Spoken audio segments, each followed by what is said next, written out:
Hello, everyone, and welcome back to Emily English Daily, where learning English is easy and fun. I'm Emily. Hello, Emily. Hi, everyone. It is so wonderful to be here with all of you for another heartfelt conversation. Today, we are talking about a topic that every single person on Earth has an opinion about. Yes, we are talking about hometown, and specifically, how to describe your hometown in beautiful, natural English. Oh, I love this topic.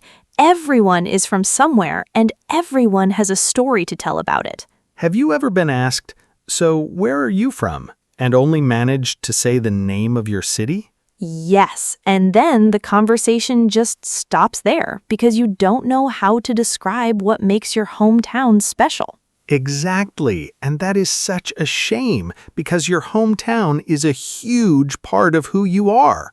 Well, don't worry because today we are going to fix that together. By the end of this episode, you will have a full set of phrases to paint a beautiful picture of your hometown in English. And don't miss the full hometown practice conversation at the end. It is going to feel like a real travel chat. So, Emily, where should we start? What are the most basic words we need to talk about hometowns? The first step is to know the different words for where you live. You can say, I am from a big city, or I grew up in a small town. And if you are from a very small village, you can say, I am from a tiny village in the countryside. That sounds very peaceful. Exactly. And if you live near the ocean, you can say, I am from a small coastal town. Coastal means near the sea. Coastal is such a beautiful word. Now, how do you describe the size and location of your hometown? Yes, you can say, my hometown is located in the south of the country, or it is about 2 hours north of the capital.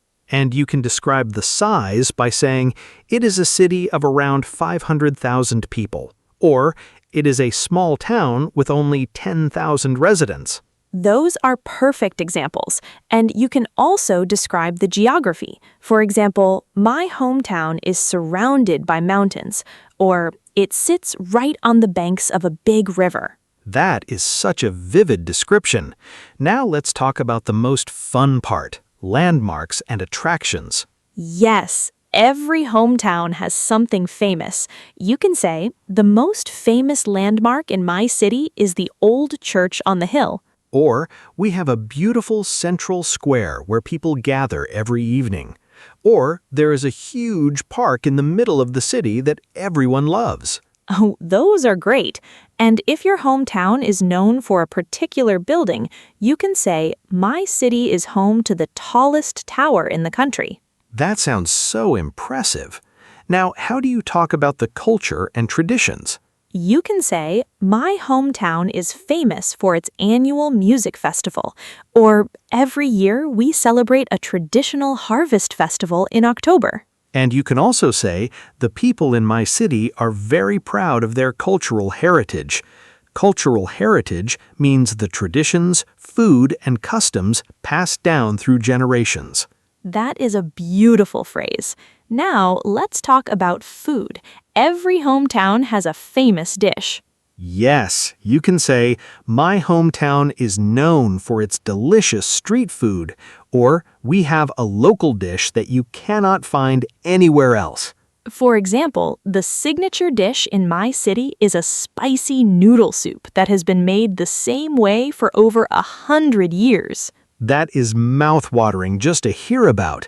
And you can also say, there is a famous night market in my hometown where you can try all kinds of traditional snacks. Perfect. Now, how do you describe the people and the lifestyle? You can say, the people in my hometown are very friendly and welcoming. Or, life in my city is fast-paced and very busy. And if you are from a quieter place, you can say, life in my village is very peaceful and slow. Everyone knows each other. That is such a lovely image. You can also describe the weather. For example, it rains a lot in my hometown, so it is very green and beautiful. Exactly. Now, what about the things you love and miss about your hometown? This is a very emotional topic, but English has beautiful words for it. You can say, what I love most about my hometown is the food, or I really miss the lively atmosphere of the night markets. And you can say, I miss the sound of the church bells in the morning, or I miss the smell of my grandmother's cooking in the kitchen. That is so touching. Those small sensory details make your description come alive. Exactly. And you can also say, I miss the way the whole city decorates for the holidays. That is a very nostalgic and beautiful image. Nostalgic is a perfect word. It means feeling a little sad and happy at the same time when you remember the past.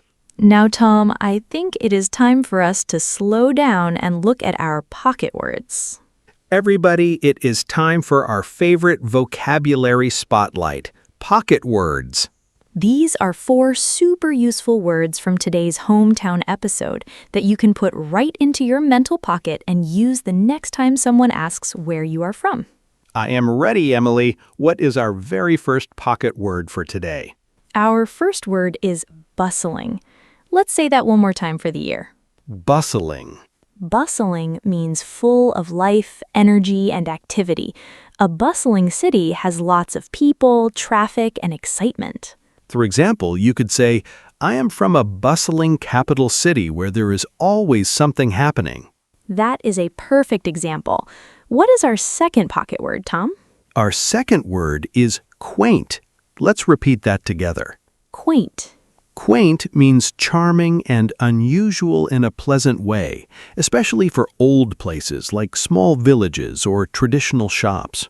Right. You might say, my hometown is a quaint little village with cobblestone streets and flower boxes on every window. That sounds so charming. What is our third pocket word today, Emily?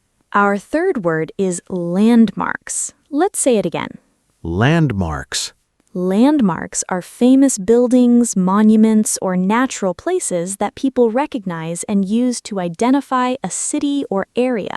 For example, the Eiffel Tower is the most famous landmark in Paris, or my hometown has a beautiful old bridge that is a famous local landmark. That is a very useful word. What is our fourth and final pocket word, Tom?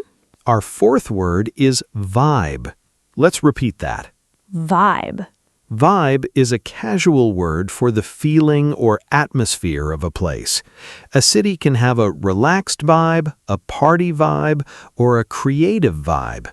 You could say, I love the creative vibe of my city. There are musicians and artists on every street corner. Those are 4 incredible words that will make your hometown description sound so much more vivid. Now that we have these great words in our pocket, Tom, let's polish up our sentences. Oh yes, it is time for our next fun segment, Smooth It Out. This is where we take a simple learner sentence and upgrade it so it sounds much smoother, more natural, and just like a native speaker. Let's look at our first learner sentence today. Imagine someone asks where you are from, and you say, my city is big and has many people. How can we smooth that out? My city is big and has many people sounds a little bit like a geography textbook. Let's add some color to it. To sound more natural, you can say, I am from a large, bustling city, or my hometown is a vibrant city with over 2 million residents.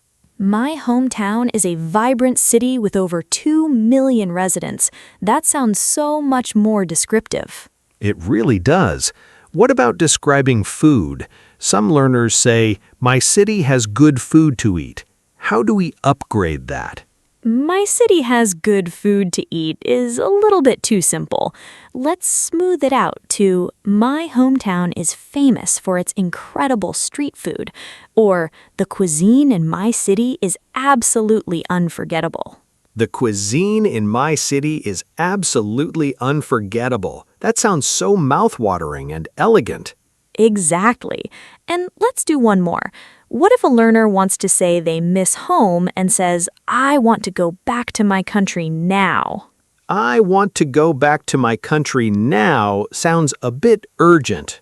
To smooth it out, you can say, I really miss my hometown sometimes, or I cannot wait to go back and visit my family again. I really miss my hometown sometimes. That sounds so natural and emotional. Yes, small upgrades like those make a huge difference. And now it is time to put everything together. That's right, everyone. It is time for our real-life practice conversation. In this dialogue, Tom and I will role-play a realistic conversation between two travelers meeting for the first time at a hostel in Europe. Notice how we use today's phrases, vocabulary, and pocket words in action. I will be the curious traveler, and Tom will be the friendly local sharing about his hometown. Let's listen. Hi, I'm Emily. I just arrived from Brazil. Where are you from? Hi, Emily. Nice to meet you. I'm Tom. I'm from a small coastal town in Portugal called Cascais. Oh, that sounds beautiful. What is Cascais like? It is a quaint little town right on the ocean, just 30 minutes outside of Lisbon. It has cobblestone streets, whitewashed houses, and a beautiful old fortress by the sea. That sounds like a dream. What is your favorite thing about it?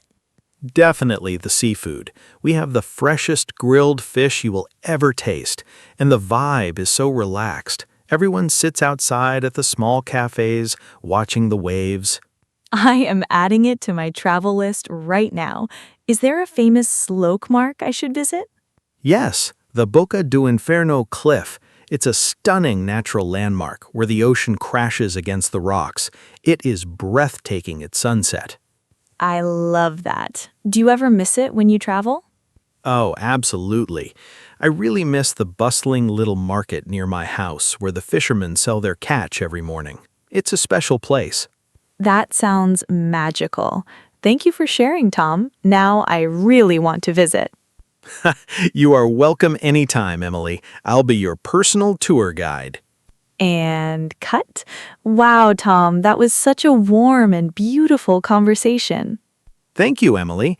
And to all of our amazing listeners, see how a few vivid details can make your hometown come alive in English?